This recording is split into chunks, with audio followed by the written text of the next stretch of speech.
Popularity, real movement. Umma, Getso. Welcome to the news and please subscribe to our channel. Umma Getso, courageous and vibrant political activist and former vice presidential candidate of the Young Progressive Party, YPP, in the 2019 presidential election, is a firm believer in Nigerian project. But she is worried the way the country is slipping towards the precipice as she urged the youth population to make a bold statement with their vote in 2023.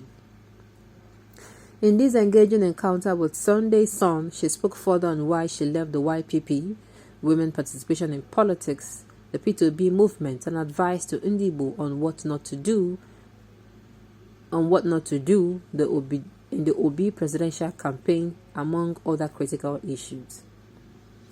You recently resigned the membership of the Young People's Party, YPP, where you were the vice presidential candidate of the party in the 2019 elections. What is the next line of action for you politically? She replied, I am still understanding the political environment, but I can tell you a lot of political parties have been trying to woo me, but I do not want to rush again. One needs to sit down and watch what is happening and which political ideology of the ones on the ground now will suit mine. I have certain principles which I cherish, so I must look out for them before I jump in. I do not sacrifice them for anything, so I need to look critically before I leap into any of them again. There are some parties I cannot align myself with because they have terrible antecedents. Don't ask me to tell you the party. The Labour Party are getting in touch, but I'm still watching because, as I told you, I'm not the type that wants to rush into any camp. No.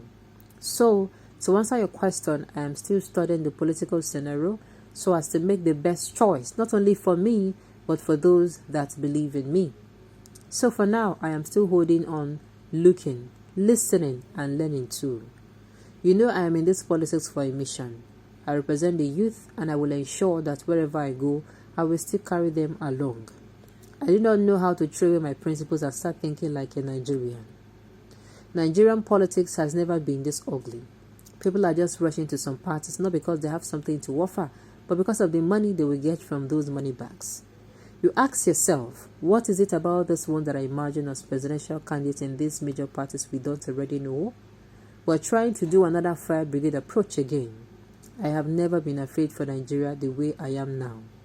If you look at the prices of commodities, you shrink, and I always imagine how some people are coping with this hard time.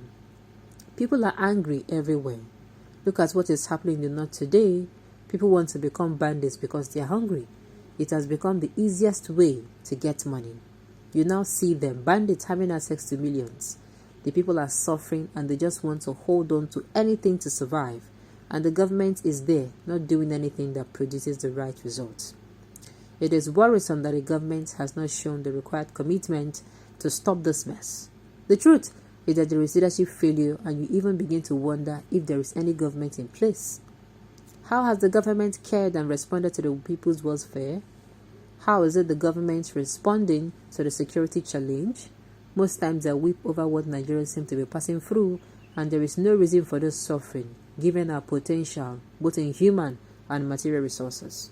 I think we need a clean break from what we are getting, and I hope Nigerians will ensure their vote counts this time around. Which of the political parties so far has approached you? A good number of them, but as I said, I do not want to rush into any of them, so as not to end in regret again. I don't think it is politically wise to begin to reel out the names of the parties that have approached me, because I am still engaging some of them to know if the ideology suits my political perspective. Of course, as a politician, your door will always be open, but I want to watch deeply now before any commitment. You know I have followers too that share my political vision, so I need to tread cautiously. I'm not thinking towards any party now, to be frank.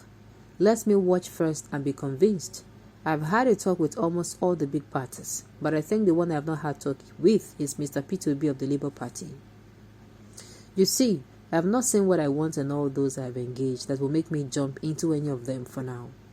I need a concrete reason. As I told you, I represent a constituency which is the youth, and they are the future. So I don't just want to rush because the Nigerian politicians don't just make decisions for the benefit of anybody. The majority are selfish. I'm a politician that is not in the political journey by accident. This is my passion, and wherever I want to do, I ensure it's in the best interest and not one to regret later. I don't just follow somebody either because of what I'm going to get, not for the case of just me being in the system. No, I have my own beliefs and views, and I just want to see somebody that will offer something different. I am not in this politics alone, so I need to go back to brief my constituency on my findings and abreast them with our next political move. How will you react to the recent surge among Nigerians towards registering and getting their PVCs for 2023? What is happening meant a lot to me. I have been making a lot of publicity, mobilizing people to politically conscious on how they will get their PVC and all that. Little did I know that this is how things are going to turn out for Nigerians. I thank God that people are politically awake now, especially the Nigerian youth. They have to come back and reclaim their country. Nigeria is in dire need of leaders, patrons that will salvage our land. This getting PVC of a thing is clearly telling you that everybody within the voting age is taking part or wants to take part in the voting system, unlike before when the feeling was that whether they vote or not, their vote does not count. What is happening is showing you that Nigerians are beginning to believe more in Nigerian. And with what we have seen in the last 8 years of this present leadership, I don't think any Nigerian is happy with what is happening, be it the economy, security, or an assessment of any sector. I am very happy with the positive response of Nigerians in collecting their PVC. Let me use this medium to appeal to Nigerians to make a good statement with their PVCs. How do you see the entrance of Peter Obi to the Labour Party? Do you think he's popular among the northern youths too, or just a social media giant? People may be deceiving themselves to think or saying that Peter Obi is a social media giant or restricted to the social media. No, it is not a social media event. It is a real movement, and many Nigerians have keyed into the movement. Peter Obi, is making giant moves across the country, but I wish Obi came out as a nationalist. I think he has what it takes for the leadership position. My only pain about Obi's political journey is that his followers are making the thing look tribal. He has to watch it. The entire thing is tribal coloration, which should not be. I so much wish my people from the eastern region, my Igbo brothers and sisters, will look at it at a different way rather than make it an Igbo cause. The people that have been there, even Obi himself, are not parading themselves as Igbo candidate or candidates, but the followers are saying that this is our own. Okay, make una use in a PVC wisely, long and short, because the 2023 is the only time we have to make things right again. On this note, we have come to the end of the news. We say thank you for tuning in to listen, and until I come your way next time,